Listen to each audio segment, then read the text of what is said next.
3, 2, 1. Here we go!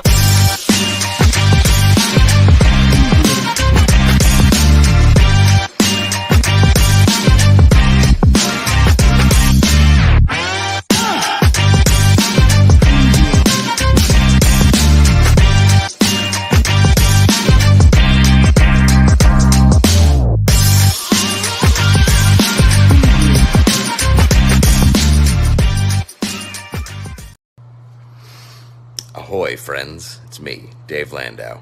After a long night on stage, I like to kick back with a captain's hat and a fine cigar and watch the Dennis and Andy show. These guys are huge nerds, but they're the kind that you actually want to hang out with. Enjoy them. I do.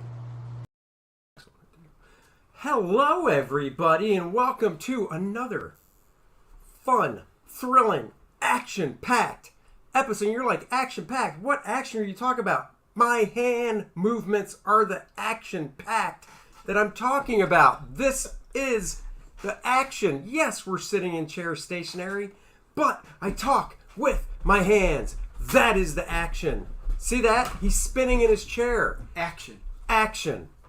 So don't ever let somebody tell you they're not action-packed. We are. It is Wednesday. We're a little early today because, my daughter has to go and work till 5 o'clock when we usually do it. So I have to pick her up. So we're doing it a little early. We do have some people in the house. Let's say hi. It's Val. Hello. He says he misses Mornings with Andy. I plan on trying to bring it back once I get done fulfilling First Man. I'm in the midst of fulfillment. I've got this art job I'm doing, keeping me busy as well, so I got to juggle it all, but I do want to bring it back. Let's see, Val wants to know, will you guys discuss Kenobi? Not today, because we have a guest who we'll be bringing on momentarily.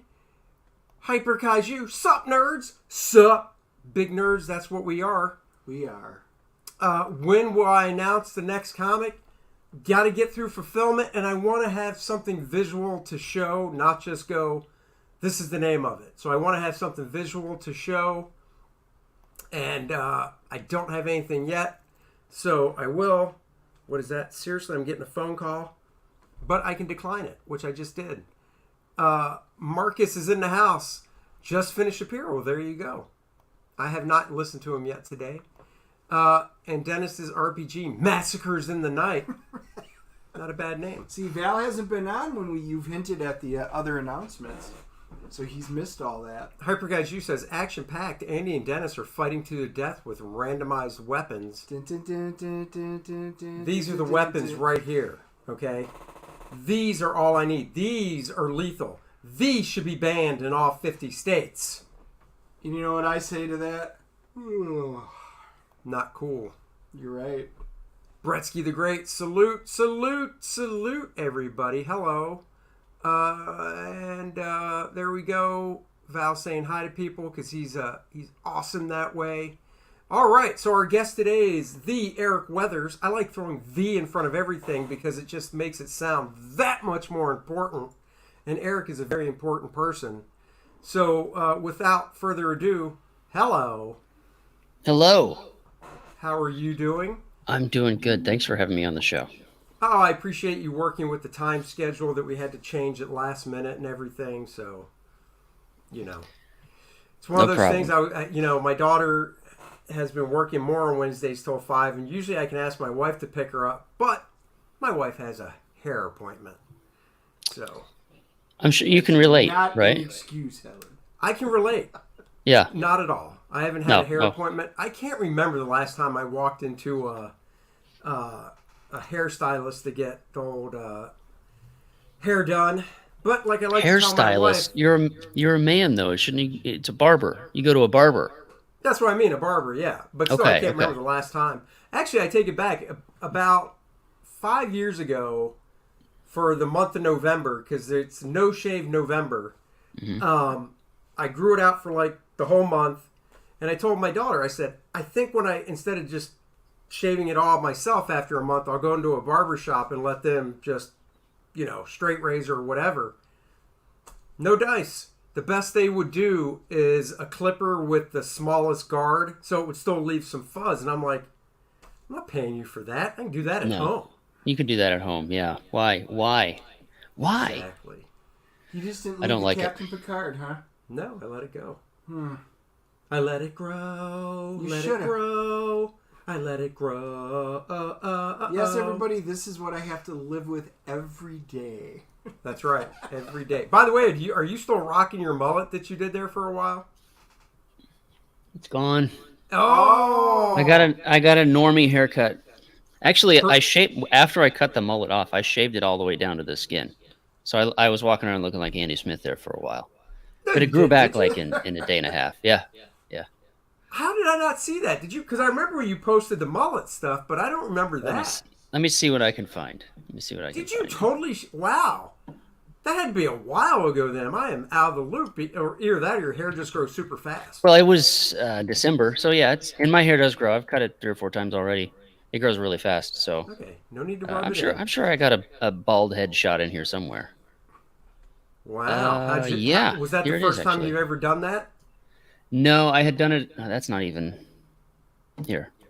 Hold on. Oh, wow. This one is even better. This one's even. There we go. Dude, you rocked that well. I don't know if hair loss Thank you. runs in the family, but if it does, you're set. It does. So I'm good either way. I can either do the mullet or I can do the You gotta, as shave it people down. like to tell us bald people, you got a good head for that. I'm like, well, Thank you. Thank you. So yeah, if you ever do that, oh yeah, here's the mullet. Dennis used mullet. to have a mullet. I did. Look at that. Gone but not forgotten. Hashtag never There's, forget I mullet get picked on 2021. for the mullet. I keep threatening. I'll grow it back. That just reminds me. That picture right there just reminds me of Roadhouse for some reason. I don't know why. I thought you were going to say Joe Dirt. Come on. Oh yeah, Joe I'll Dirt. take it. I'll take it all. I'll take it all. I will. Right. There's The nothing wrong only with the reason I mullet. cut it, is the missus didn't like it, and it was either. Okay, it was either all of the audience or the missus. So it's like, okay, you gotta do what you gotta do. Dude, So. for the longest time, when I first shaved my head back in the late 90s, and my wife was just like, oh, why?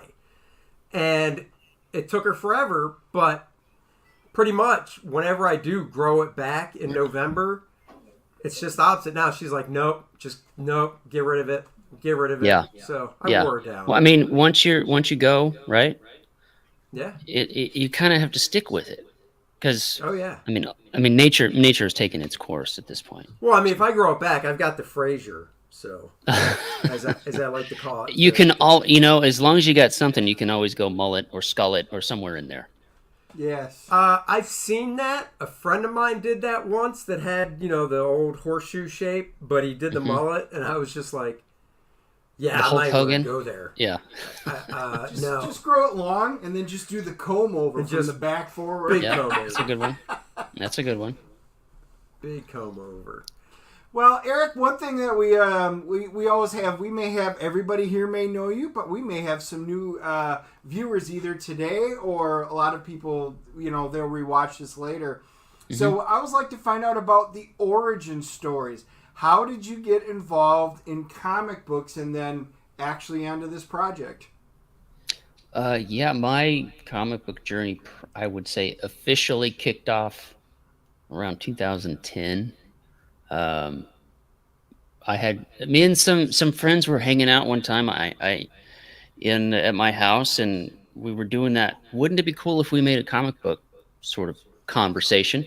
And it led into us creating a series called Flying Fortress.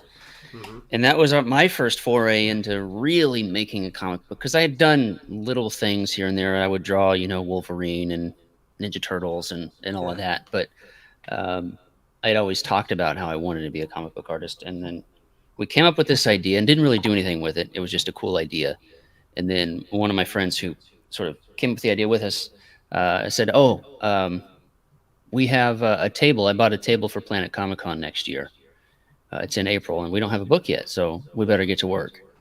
So That's what we did. I made a little Wow. 8-page ash can, and we wrote a little 8-page story and printed it at Kinko's and stapled it together ourselves, and that was sort of the tip of the spear for it.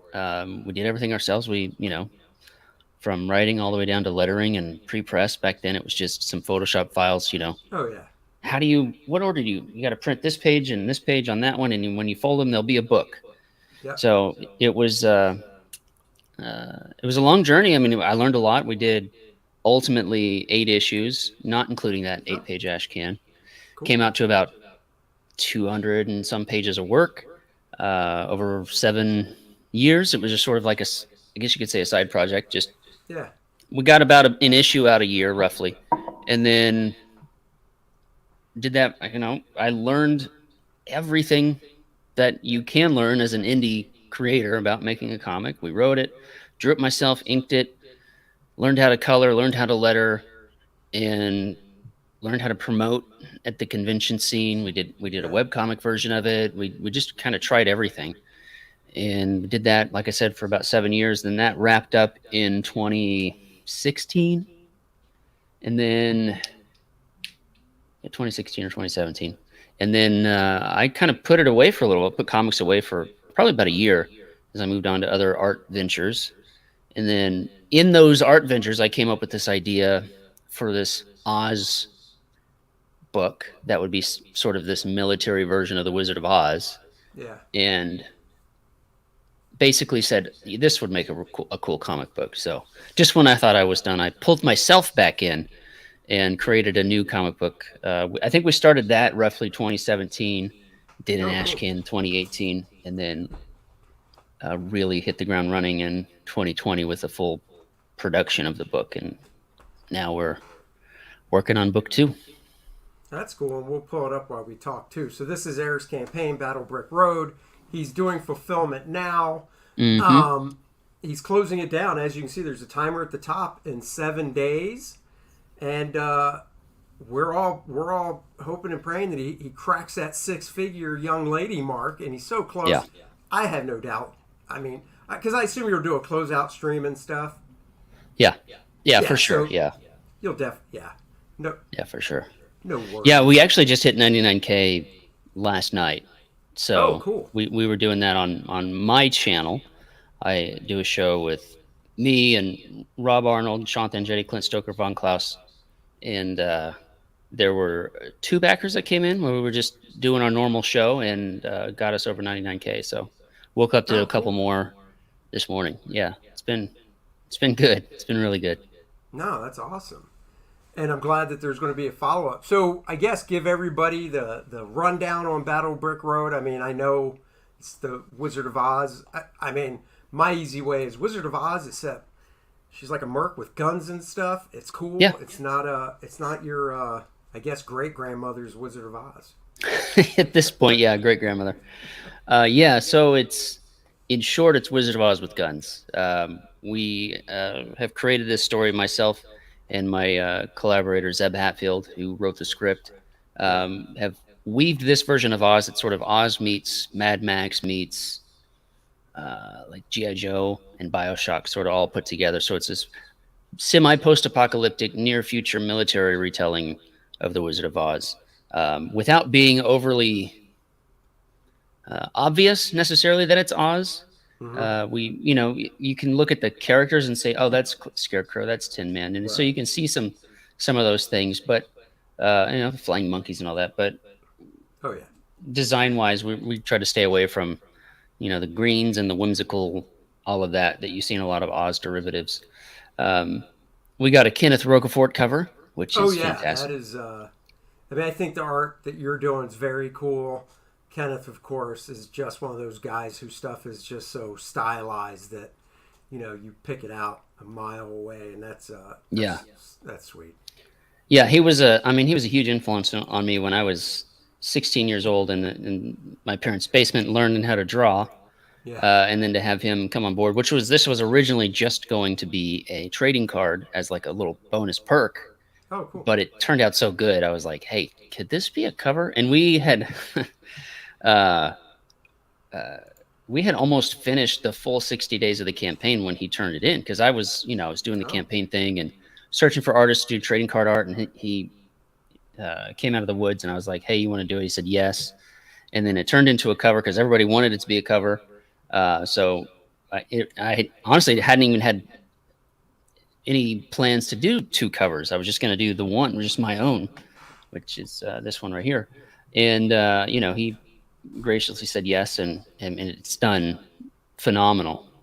But yeah, it's set in a near future semi-post-apocalyptic world. We meet young Thea Gale when she's a small child, and they through a series of events, she loses her father at that young age, and she spent her entire life trying to find him.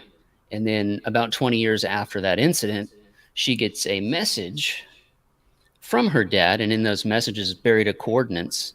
And he says, "This follow this coordinates when you get here. Follow the yellow brick road," and that sends her on quite a journey through a once utopia of Oz that has just been ripped apart by years of warfare. So she has to maybe get some friends along the way to help her travel down the battle brick road. So. Oh, that's really cool. I'm just looking at the art as you scroll it too, even though So this fellow right here, this little robot drone here, is our TOTO, and he's drone companion that was created by her dad, and has always been at her side. I like to imagine him as sort of like an R2D2. Yeah. To Luke, and they have their own relationship. She understands his noises, and they can communicate that way, but we as readers don't know what he's saying, which is really fun to play with. It's also quite a challenge to get that right as well. But yeah, she arrives in Oz and discovers that there's this lush, green, beautiful landscape in the middle of what is supposed to be Kansas. And if you live here, it looks nothing like this. So there's a lot going on that we will continue to unravel that yarn as the story develops. So this campaign is for the first book. Yeah. And it's 60 pages. It's an 80-page book. 60 pages of that is the main story. There's a 12-page backup story by our boy Mark Marianelli. Some people know him as 6 a.m. Comics. Yeah. And that's a little interstitial story between chapters 1 and chapters 2 within this volume. And and then we also, a part of the campaign, you can get the Operation Zephyr Declassified. Operation Zephyr was our original title for this series, cool. and it never worked. I wanted something that said Oz at first. I wanted something that said Oz, so the OZ, Operation Zephyr, that was nice. Problem was, nobody knows what Zephyr means. It's a weird word to look at. It's a weird word to spell. It's kind of not catchy to say, and it just wasn't. It was just kind of okay. But there was a reason behind it too. It's a military-themed book. It's Oz. You have OZ. Right. Zephyr is the god of the west wind in some cultures, and so that made sense. So the wind and the tornado and the Wicked Witch of the West and all of that. It all theoretically made sense, but it was just a mouthful. And then people would keep calling it Project Zephyr over and over again. I'm like, well, they're saying it wrong. This isn't the right title. So. Yep. So eventually we landed. I had this whole list of other titles, and Battle Brick Road was the one that stuck out. So we switched it to that, and it just felt right. It was the perfect thing. But this add-on book is sort of like the art of Battle Brick Road in the sense that it's character designs that I went through, all different concepts. You just sort of the story behind how we came up with it, and a lot of behind the scenes stuff, like this here. I was saying that I was working on a different art venture when I came up with the idea. Well, I was learning digital painting, and then I had, as a sort of practice or whatever for like a portfolio building piece that I could shop around and hopefully get some work or something. I had just mashed military with Wizard of Oz because I thought, these 4 archetypes would kind of fit with like if you're playing a shooter, there's different classes that you can play in a video game. Yeah. Well, let me just put the two together and see what I can come up with. And I came up with that. This was the first drawing of that team. And then from there, I was like, I have to tell the actual story because this is too cool. So we came up with Battle Brick Road, and the rest is history, as they say. Yeah, and backing the book, you're going to get a ton of extras. There's just a few here. Obviously, we've got trading card. There's Kenneth Rogafort, Clayton Barton, and Dan Frega. You're going to bookmark, a patch, a sticker. There's all sorts of good stuff. Yeah. So, yeah, I mean, that's the gist of it in terms of Battle Brick Road as a whole. So that's really cool. Yeah, so I was kind of wondering. So this is all part of this when they said I rented a space at the Comic-Con. We need to come up with this. So whose actual original idea was it? Did you all collaborate, or I guess how did it kind of come, detailed wise into fruition? Yeah. So in about sometime in late 2016, early 2017, I was. Like I said, I was working on digital painting to do concept art stuff, and it's when I came up with this idea of putting guns in the hands of these characters and what that would look like if it were a theoretical like Tom Clancy game or something. Yeah. And as I started working through it, I started in sort of world building what this landscape was like, and so I had this general idea of this cool military version of Oz.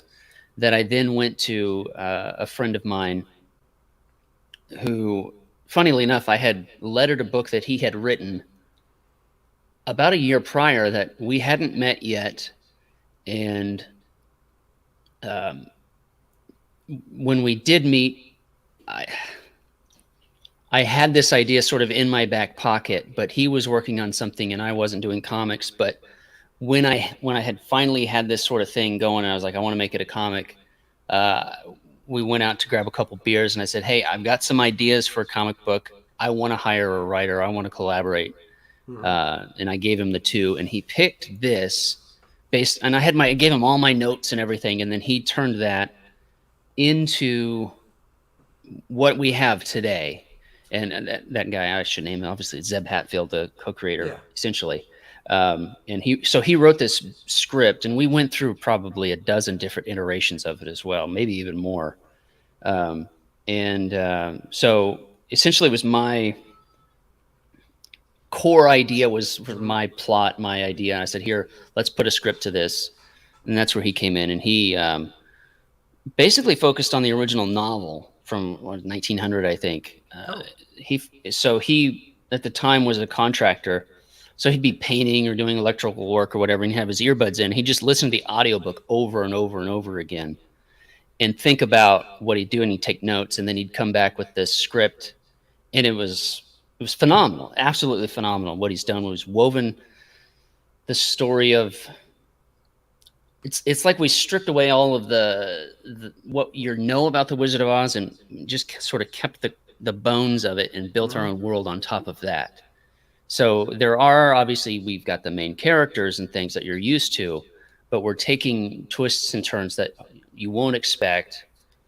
And ultimately, writing it in such a way and drawing it in such a way and creating a story that you almost forget that you're reading a Wizard of Oz book. We don't want to hit you over the head with it, because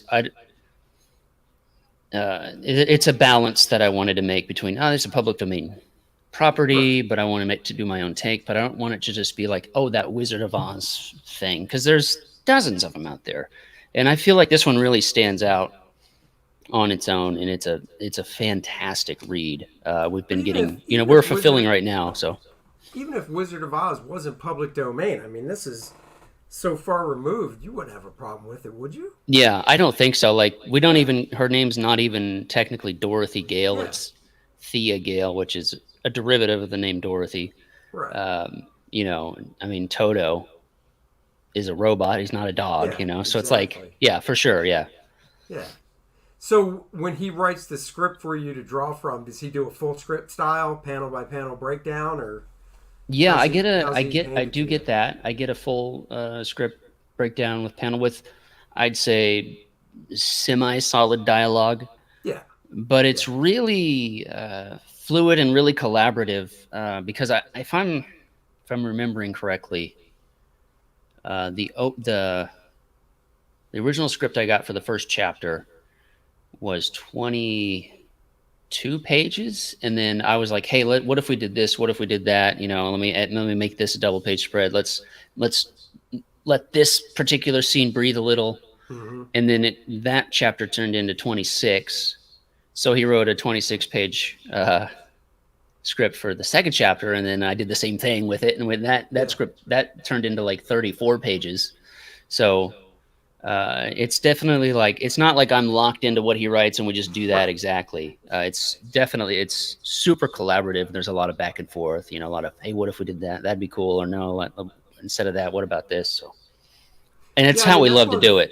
that's one of the things I like about doing this stuff is that's exactly how it was with me on First Man and my buddy Rob Snyder who did the co-writing on it. Is I basically had the plot idea and the character stuff and kind of said, you know, this is what I'm thinking of and where I'd like to see it go.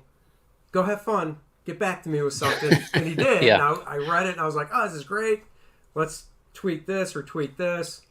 Yeah. And then even I was 2/3 into the book, the drawing the second book that I'm fulfilling now when something just wasn't working for me in the third act. So I just called him up and we chatted for like 2 hours, and he rewrote pretty much the whole third act up to the ending was still pretty much the core ending was still the same, but getting there it just didn't feel right. So yeah, so he rewrote the whole thing, and I think that was definitely the way to go, and it worked out so much better. So you just don't have that type of back and forth when, at least I didn't when I was doing monthly stuff for like Marvel or DC. I mean, I would talk to the writer, but it was generally I'd get the script, and the only reason I was talking to him was if I had questions about Yeah. something. But it wasn't like, what about this direction? Because especially in this day and age, that's even above him. It's like, well, no, this is kind of what they want me to do, so this is what I gotta do. Everybody's got a boss. Yeah. Yeah. So Yeah. But Eric, There's a whole lot more freedom and creative freedom on this side, which is wonderful. yeah. That's cool. So, Eric, did you start out? So you're talking about lettering. Did you start out as a letterer or a writer? Or how did you No. start out? No, I started out with the Flying Fortress stuff, just doing the whole indie comic thing on my own. Okay. In the creation of that, uh, you know, when you do it all yourself, you spend a lot of time on the same page, penciling, Yeah. inking. I get to coloring after I was done flatting. I was over coloring. I hated it, absolutely hated it. So then when it came time to lettering, there was this sort of relief, like it was like, oh, the coloring's done, so I can letter. And I think that maybe like tricked me or something. I don't know, some sort of psychological thing that I did to myself where I was so relieved to not be coloring that lettering just became something I really enjoyed. Okay. And so I lettered all of those books. And did you do And that in Illustrator, or did you just say, well, I'm using Photoshop, they've got a type tool? originally it was in Photoshop, but as I Yeah. learned the trade more, I switched over to Illustrator. Yeah. Now that's what I do exclusively. So I did that, and then I got hired to do a small book that happened to be written by Zeb. Again, we hadn't met yet. Mhm. And I lettered that, and that was my first sort of paid gig. And then a few months after that is when John Malin was on Twitter saying, "Hey, we need a letterer for Graveyard Shift. We want a '90s Spawn style lettering." And I thought, and there was a deadline, and it was fast approaching because he wanted samples in by a certain time. And I was at my in-laws at the time, and I was like, "Babe, we got to go home because I got to get to the computer. I'm going to do this." Yeah. So we left a little early, and I went home and I busted out a page of lettering. I just basically stole what Tom Orzechowski did on Spawn #1, Yeah. completely ripped the style off, and said, "This is what that's what they wanted, so I'm going to give them what they want." And I Right. turned it in, and I mean, the rest is history. Got the job, and I've been lettering. I've lettered probably 150, 200 different books or different stories between 2018 and now. So when you Just first started, yeah, doing lettering, because I assume you've never done, hand lettering all digital. all digital. Yeah. Okay, so this is cool because like I'm trying to think how many letterers I know. I don't know that many, but I work with a guy I went to art school with named Steve Dutro, and we've both been, we both graduated in '91, and I've been working since then. He broke in at the same time and stuff.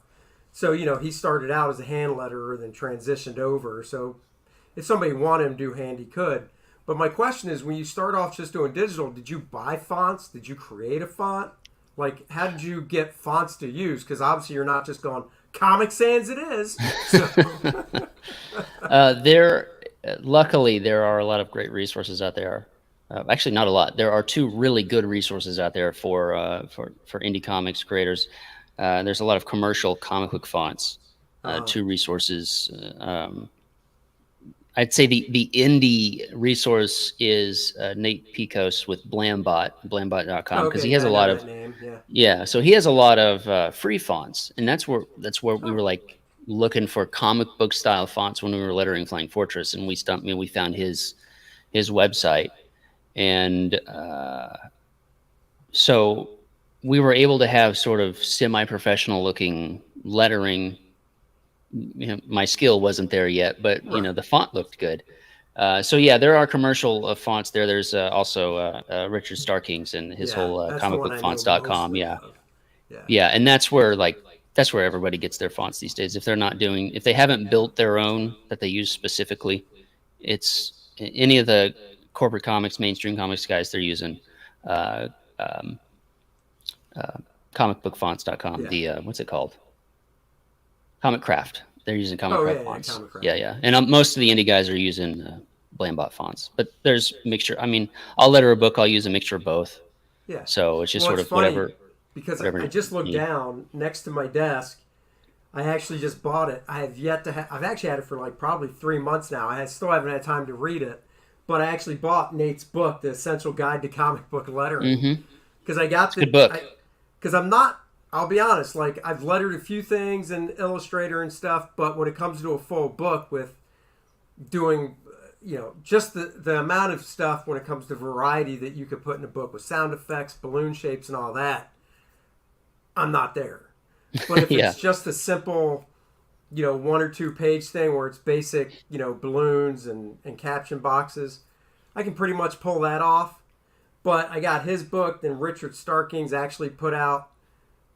It's a book, but I call it more of a graphic novel because it's comic book proportion. You know the one I'm talking about? Oh yeah, I have them both. Yeah. Yeah, so I got that, and I got the DC Comics guide to lettering and coloring that they did together. Yep. So whenever I have a problem, I'll look at those. I'll go to YouTube, but it's kind of like coloring too. I can color. I've colored pinups. I've colored a bunch of my own stuff, but I don't do full pages because. I basically tell people, even if the page was flatted, the time it would take me to color a page of mine that was flatted, what I like to call the real colorist, that's all they do, could probably do 3 pages in the same amount of time. Yep. And that's I think exactly with lettering, like Steve, for instance, I'll send Steve over like 7 or 8 pages, and if his schedule's totally clear, like if he gets my email, opens it, and is like, I can get right to him, I'll get him back like that. And I'm like, what the hell? Yep. That's how, once you're in it, right, it just becomes sort of second nature, I guess. It's just like, when you can sit and draw a pinup, seemingly pretty quickly to somebody that's not used to drawing or just sort of new at it. It's the same with lettering. Like I had just finished a book Monday, and I didn't start on it until about 2 p.m. and I was done before dinner, and it was a full 28 pages. So holy crap, that is amazing. Yeah. So it's it's just something I enjoy doing it, and right now it is the day job. It's the freelance day-to-day work that I do to keep the lights on. So No, You I know, hear you. I mean, when I it's do fun. when I do have to letter something, I honestly I don't really mind doing it. I'm just, the hardest part for me, I would think this probably is for everybody, because I mean the actual dialogue stuff, that's not hard. I choose the Hmm. font I want, type it out, whatever. I know how to block things in, specifically from my time at the Kubert School. And let me tell you, my first year there, we all had to take a lettering class for 9 months, one day a week, 2.5 hours, a class. And it was all hand lettering back then. And Yeah. I mean, that was when you knew the people that want to do it and the people that were like, oh my God. Yeah. Yeah. I mean, Um, I remember reading some interview with Andy Kubert about how his dad he basically made him a letterer. He would have him practice lettering on the back of his boards, just letter after letter, line after line. yeah. So a lot of that Delmar going Do on. Right. So close to six figures, young lady. He backed it a few weeks ago. I was looking forward to it. There you go. Thank you, Yeah. Delmar. Yeah, we are super close. Yeah, no, dude. Andy and Adam both started off doing lettering. And Hmm. because, I had Joe for both. I had Joe for 2 years as a teacher. And yeah, he would tell us how both his sons started off doing lettering and stuff. And he taught them how to do it. And I've got plenty of comics, which is kind of cool, that have Adam's. I think Adam did more lettering than Andy did. Hmm. And I've got lots of comics with Adam's lettering in it, and it's just amazing that it's like. And then in the early '90s, I've got comics that he drew and Yeah, comics that he colored, and now he's. it's kind of it's neat seeing that Joe created this atmosphere in his family that was just, this is what we do. This is the family business, and raises kids in all aspects of the comic creation, and they've done it all, and I think that's fantastic. Oh, so I do I. actually I Go actually ahead. took I never went to Kubert School, but I did do their correspondence course, so Oh, cool. that was a lot of fun. So I do have some quote original Joe Kubert drawings. What course did you do? I did the penciling course. I think Oh, it was okay, cool. penciling. Yeah, it was like 15 years ago at this point. Yeah, yeah, But you do the thing, you mail it in, and then they send the thing over it, and it's clearly Joe's drawing. So those yeah. I'll cherish forever. Well, I went there for 3 years, and unfortunately, all the stuff Joe did like that over my stuff got damaged in where I was storing it back in the early Yeah. '90s, and it's gone. So That's too bad. yeah. Oh, trust me, I vividly remember I was doing a page from a Justice League script, and I had Blue Beetle on a panel. You're looking down on him. It was a big figure in the panel, and he was kicking back with his feet up on the monitor keyboard, and he was basically on monitor duty. And I took it up to Joe and said, I just don't know how I should light this. What do you think? And part of it was because I knew he would do this. He takes tracing paper, throws it over it, pulls out a brush pen. And this is early, this was like 1990, 91, before brush pens were even a thing. And he pulls out this brush pen and just starts inking it. And he inked the whole Blue Beetle figure like the light was coming from the display screen. Yeah. And I can vividly see it, but it is just gone, unfortunately. But It's too bad. that's cool. Did you color Battle Brick Road too? No. Oh, okay. I have I didn't retired think so, from coloring. but you were talking about coloring, so I was like, Yeah. maybe you did. Yeah, so coloring is actually quite a bit of a. There's a tale there. We had originally hired a colorist out of Indonesia. Her name was Farah Nurmaliza. She'd colored some books that I had lettered before, and the timing, she had originally done the campaign pages of it was like the first 6 or 7 pages for the campaign, and then she said, I'm done. Now, she was pregnant at the time. She was going to take some time off. I think timeline wise, it just didn't work out. And I never went back and said, hey, are you free? But it did put me on this the hunt, and I was on the hunt for 6 months, 7 months, something like that, Sure. trying to find the right colorist. And then I landed on the guy that we have for the book, Vinicius Townsend. I found him through an art rep. I found him in Art Station, and then it turned out he'd art rep, so we did some back and forth email, but he turned in some great work. And the opening of Battlebrick Road is in sort of a tip of the hat to the movie going from black and white to color. We go from the line art being penciled only to when she's in Oz, it's now inked. Oh, cool. And another thing I was going to do is have one colorist for the opening chapter and then a second colorist for everything else. And we had found a second colorist, and he turned in his work, and it just was not working. It was not working. Right. The styles just weren't mixing, and so I let him go, and then went back to Vinny and said, "Hey, are you going to be able to do the second chapter here?" And we were on a bit of a time crunch because I was trying to get everything. I did get everything done before the end of the year, and we had our print file ready in January. But yeah, he hopped on board and busted out. It's just so much better than what I was expecting, and he really brought to life the Oz that we wanted, the Battlebrick Road that we wanted, and I feel like our styles mesh well. At least I like how they mesh, and finding the right colorist for your work. That was a long journey, but I'm glad we found Vinny, because the book would not be the same without the palette that he used and the brushwork that he used and all of that. So No, really pleased with it. I know exactly what you mean. That's cool. That's very cool. So, well, hit the refresh. Let's just see for the heck of it. Sure, let's take a look. Ooh, we did get a backer. Oh, there you go. Nice. Very cool. 99,262. So we are inches from 100K. Yeah, dude. No, that's awesome. So you're gonna do a closeout stream? Yeah. So I have a few streams. Let me think. I've got a stream next week, or this weekend, I think. And then I know that if Michael Bancroft said he'd have me on. Oh, cool. Like if we don't reach it this weekend, and have me on, have a big one. But obviously I've got the countdown on the campaign, so I'll have a closeout stream wherever it needs to be. If it's on my own channel, we'll do it there. We'll have a lot of fun getting this thing out the door and all of that. So getting off the campaign trail and back into working on the second book. Well, that's cool. So I'm going to assume, because you do comics and stuff, that growing up you like comics.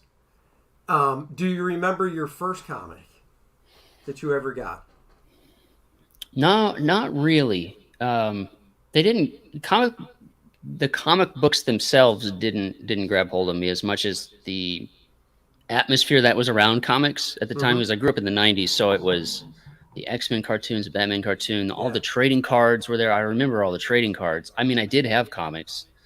I had some important ones too. I don't have them anymore. I mean, I was able to go back and get them. But I mean, I had, X-Men #1, and I had Spider-Man 300, whatever the McFarlane one was, 300, right? Oh, yeah, it's 300, right? Yeah. That's 300. Yeah. So, and I had those, and some of them were like, my brother's 4 years older than me, and his friend had bought some comics, and you just kind of would get them. Maybe you'd go to the local grocery store and they'd be on the spinner rack. But for me, I was really into the trading cards and the cartoons and oh, heck yeah, Randy, thank you. Let me refresh again, see where we're at. Thanks, Randy. 262, 302. We even broke another $100 there. Thank you. So what was I going to say? Where was I? Yeah. So, I mean, I grew up with that, and we'd bring our trapper keepers full of trading cards, and we'd trade cards on the bus. Or I got the new Daredevil, and we'd trade, and that was a lot of fun. And the Sega Genesis video games and all of that. So, well, thank you, AJ. AJ, thank you. So yeah, but I didn't start collecting comics until I was in high school. Like I was really like, I'm going to get all of this run, or I'm going to get all of, this, every Jim Lee comic I could find, I would try to get it, that kind of stuff. Because I just was that 90s. I just grew up, man, it was a crazy time to be an adolescent and a young teenager. Because there was just so much.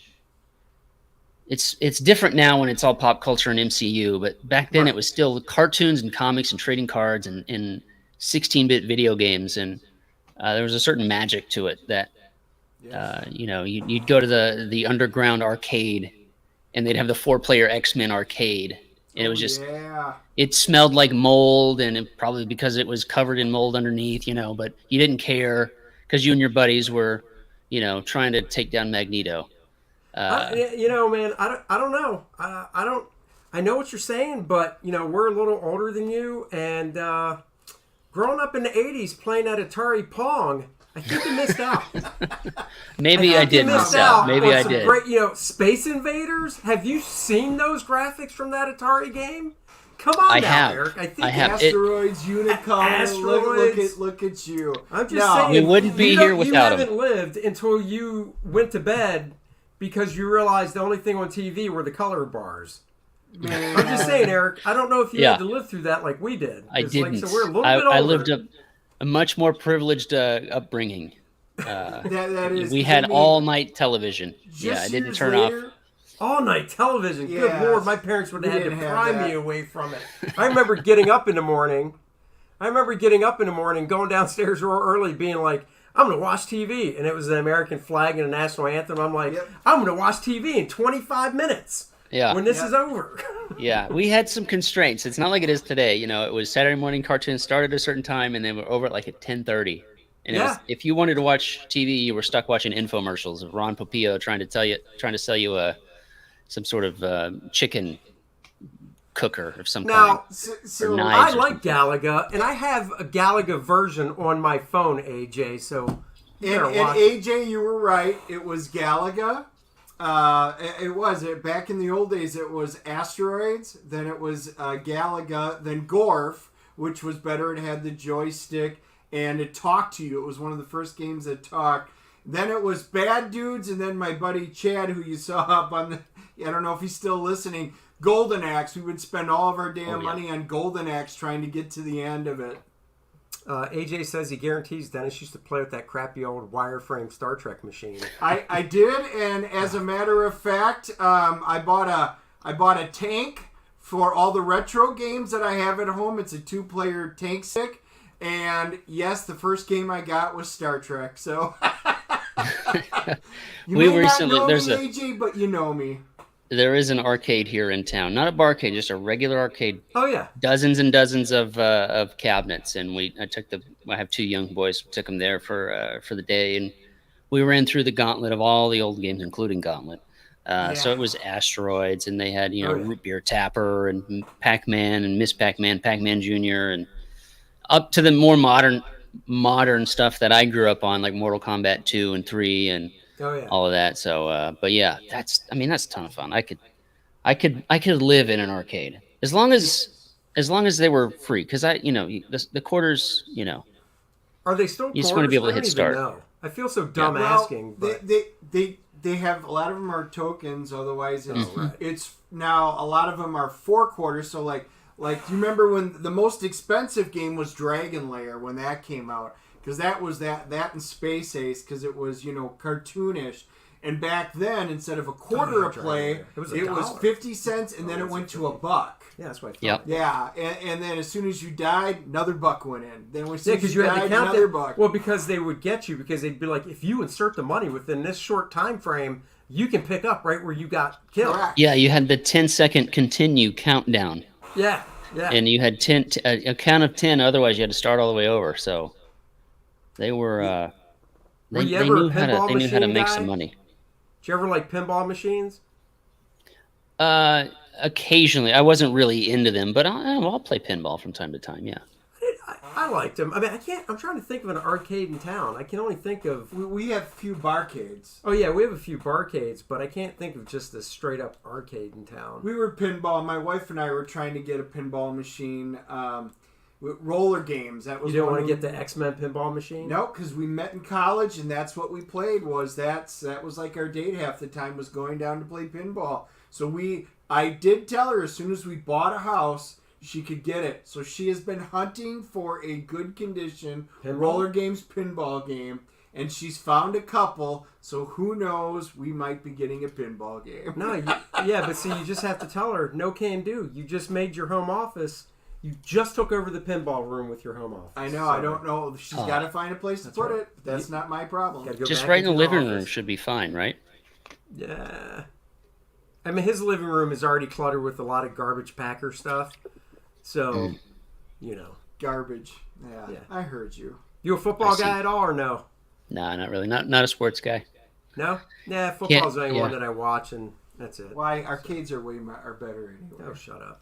I agree. So, favorite artist? Dave Raposa. Who? Dave Raposa. And I talked over you again. One more time. Dave Raposa. I don't know the name. He is a comic book artist, illustrator, concept artist. He kind of does everything. He painted these way back about 15 years ago. There's a little glare on them, but these are the Ninja Turtles. Oh, cool. He got real famous for doing these in like these super realistic portraits. He did like Thundercats and Ninja Turtles and He-Man and stuff. I might have actually seen those. He's done I'd say within the past 2 or 3 years, he did a lot of covers for Marvel. Did like the Venom run. There was that Venom that was really realistic and like was sort of like a blue Venom, like the old Marvel versus Capcom on this red background. He did the new Walking Dead colored versions, whatever those are called. Mm-hmm. He did a series of, I think, 5 interlocking covers that was a fully painted, realistic looking thing. So he's done, comic book covers. He does his own comics, and he's done, like I said, concept art and digital painting and all. He's just a big inspiration. All right, I'll have to look him up. Yeah, actually, I can probably show you his stuff. Oh yeah, see if you can find it. Favorite movie? Do you have one? Do you have Saving Private Ryan. Oh, that's a good one. That is a good one. Yep, can't argue that one. No, I can't argue that one. That's a great one. There we go. Oh yeah, I've seen his stuff. Yeah, that's cool. I that's another thing. Every now and then, because it just takes me so long. And once again, like we said with anything, the more you do it, obviously, the faster you get. But I love digital painting. I just love it. Me too. Yeah. I get the making a movie books just to look at the concept art and stuff. Yep. And I especially love the character concept art. And I'm buddies with Andy Park, who's the lead guy over. Oh, yeah. Yeah, so him and I go back pretty far. I love his work, and I just, he did, I'm trying to remember who put it out. I can't remember now, but he did like a 7-hour course where you paid for it, and you could watch it at your convenience. Mm-hmm. But there was a specific time frame, so if you did some practice stuff, you could actually post it and send it in, and he'd get back to you and stuff. So I paid for the course just to watch it and kind of work along with it. I never sent anything in, but it was just cool to watch him start because you've seen the concept character design stuff he's done for Marvel. It's just cool to see him start from scratch, with just basically the blank white Photoshop document and then work it up to the finish. Yeah, there's something. I don't know. I'm more comfortable painting than I am drawing. I'm more comfortable painting than I am like putting together even a pinup, let alone a sequential page. I really love to paint. It's. I think it's from the years of drawing. I have that base as an artist of knowing how to draw. That when it came to going into Photoshop and using paint brushes instead of pencils. Something just clicked. It was real natural for me to sort of fall into that. So it's comfort. It's comforting for me to do that, and I want to do a whole lot more of it, both personally and professionally. I just absolutely love doing digital painting work. So do you create your own brushes? Do you just get them online, or do you just use Photoshop brushes? No, I get them online. I do hunt for them a lot, but I've never made my own. I'll get some and I'll tweak them so they're a little bit more my speed or whatever. Like for instance, for Battlebrook Road 2, I found the brush. I like one of the artists I really enjoy right now is Pepe Larraz, because he's got his stuff. It's like right in between that line art and painting thing. He's somehow fused the two. So I'm like, trying to soak up everything about Yeah. that and just make that mine. I just want it all.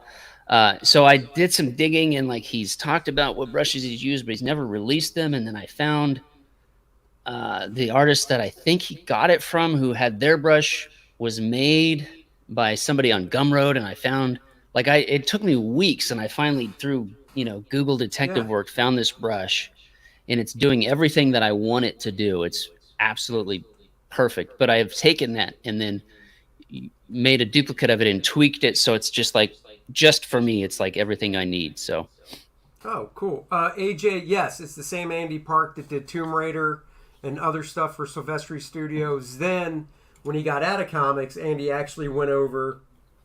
It was Sony, I think, that did God of War. Wasn't that Sony? Yeah. Yep. Yeah, so he was the Sony lead, Santa Monica. He was the lead concept art character designer on God of War. So he did that. And then I can't remember if Marvel found him and recruited him over or if he went to them. But basically, he went from Sony to Marvel. I think it's been a decade now. Yeah, he's been at Marvel for a long time. Yeah. Yeah, because he worked his way up from just whatever you call it, concept character artist to lead to where he'll just oversee a full movie. Mm-hmm. So. Yeah, it's another one of those guys. It's really inspiring to see. Again, a full full career in art, Yeah. and doing all of these, spinning all these different plates, or moving from one sort of style or project or whatever to another, because he was doing, like you said, Top Cow. Well, and it's amazing too if you look at the work he did when he was doing the Tomb Raider stuff. It was very in that Top Cow, that image type vein, and to go from that to the concept stuff he does now. Yeah, it's just like, and it's so realistic. It's like it's really good. Yeah, and there are other artists like that too. Like you look at like an Eric Canetti, who's this bombastic, line style, and now he's a lead at Riot Games in their environmental department. So he's is that what he did? overseeing. I didn't know that. Yeah, Is that he works what he over does at Riot for like his real job when he's not doing the Arc Athena stuff? Yep. Oh, I didn't know that. Holy crap! And I was just on a thing with him a couple days ago. I had no idea. Yeah, his and stuff is just fantastic. It's wonderful, and he's one of those guys too that. Speaking of working digitally, we talk semi regularly, and he has. I work on a Cintiq, and I have an iPad Pro, and he works exclusively on the iPad Pro, and I can't make the. I haven't been able to comfortably make the leap.